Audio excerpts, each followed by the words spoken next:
Hello again. Welcome to my Toyota RAV4. This is my main mode of transport when I'm down south. The good news of the fit, it is finally fixed. The problem in the end was that at some point when I opened up the carburettor, pulled back together again, but the jet's in the wrong way around. As you saw on the earlier films, it's this two-stage affair. Of course, I've got two main jets, and those are the two I got back to front, which caused all the issues. Of course, it wasn't the original problem, but I don't know what that was, and at some point, through replacing everything else, the original problem was fixed. But through repairing all those, obviously caused a secondary problem. But either way, they're both now fixed, and the car runs well. Unfortunately, it runs better than what it did do. It's still got some problems with it, but now it's drivable. The other big problem with it is the gearbox. It's very crunchy on the lower gears, which for a car that age, and particularly for the X19 as a common fault. At some point I've got to have the gearbox out. Going to be conditioned, put all that together. That will probably be a job for next winter. It is, I say, it's fully drivable now. I've taken it out for a couple of good runs and everything seems to work fine. So all good for that. This Toyota we're in was built in 1999 and is the first generation of the RAV4s. In fact, it's one of the last types of the first generation, if you understand what I'm saying. And in 2002, I think it was, they changed the model to the second generation. This one's fully four-wheel drive, got diff lock. It's a four-door version, so it's a long wheelbase, and it's a brilliant car. Quite a joy to drive as well. Not often most weekends to just take it for a drive, which I'm doing at the moment.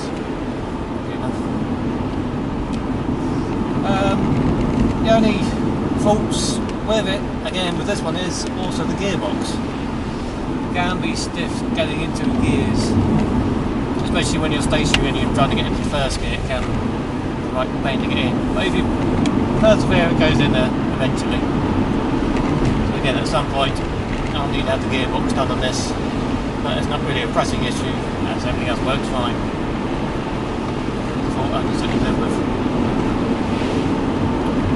Bought this car just over a year ago for £1,000.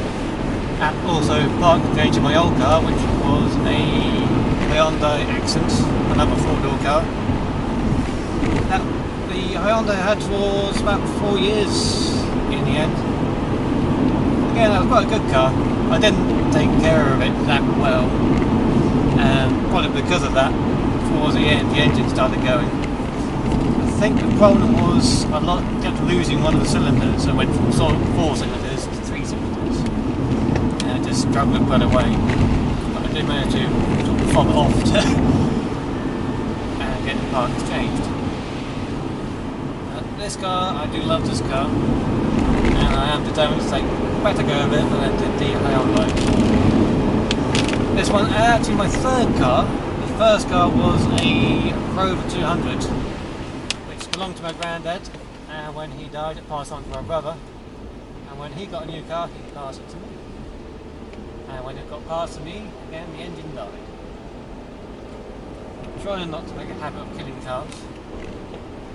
I'm doing okay so far. I've only killed 2, both for the engine.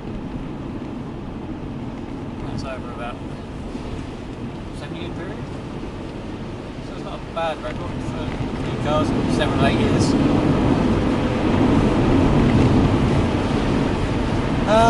What else? This road we're currently on, I posted on the forums, is one of my favourite driving roads when there isn't 2 lorries trying to pass in very narrow space, as there is, or other cars.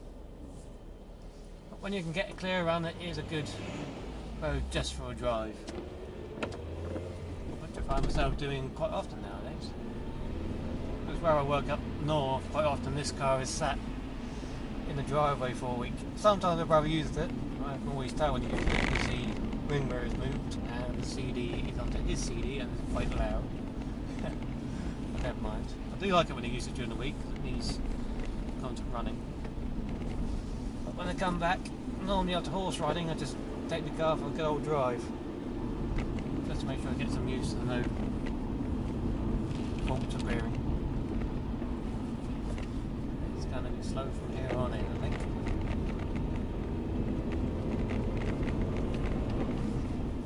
What else can I tell you about this car? I've got two mascots in this car. A fox and a tiger. I'll show you. Over there. Hopefully you saw that. The fox came from Stirling Castle up north, and the tiger that came from Wilson. The only other mascots in there is Fluffy Dice, which were brought for me by my brother-in-law, and congratulations for passing my test all those years ago.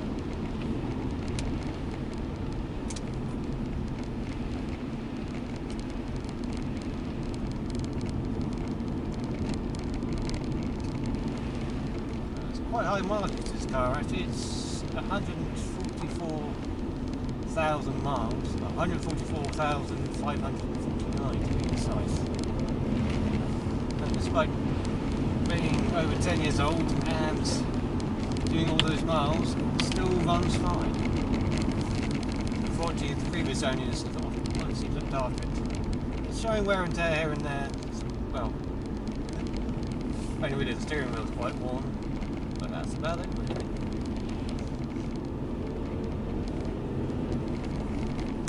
It's petrol driven, not diesel. It does, according to the indication, it's 23 miles a gallon, which for the size of the car, permanent four-wheel drive and petrol engine, isn't exactly bad, to be honest.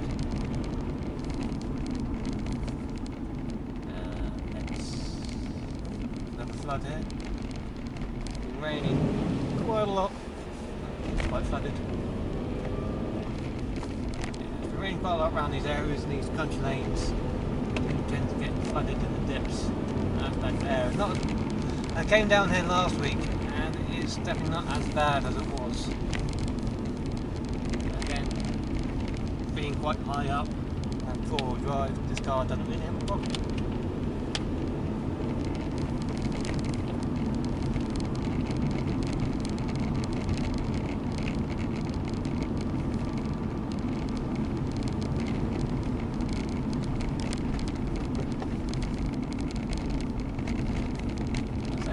Main car. I've got 4 vehicles in total. You've seen, if you've been watching videos, you've seen 3 of them. So you've got this, you've got the Fiat, which is sat at home in the garage, keeping dry. You've got the Road Roller, which you've seen as well. And the latest addition is a Keyway Speed 125 motorbike. The motorbike sort of became a necessity, not sort of necessity, it was, although I live down south, I actually work up north during the week. I recently moved places up there, means I'm further away from where I was working, so it's a bit too far to use the push bike. There's also no bus route near it. So I upgrade the push bike up north to a motorbike. So I've got my provisional just before Christmas, and I bought the bike about 3 weeks ago now, 3-4 weeks, already up to about 400 miles, which is quite impressive. Again, even with that, I just sometimes just take it for a drive, mainly just to get the practice in, get the experience.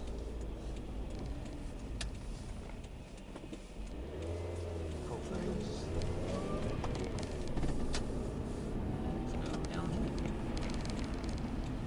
moment I'm just ambling. No particular destination.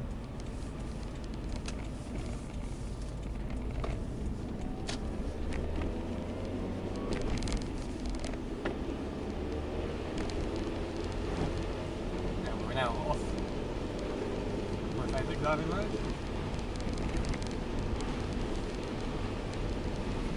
The weather's quite naff. Has been for weeks.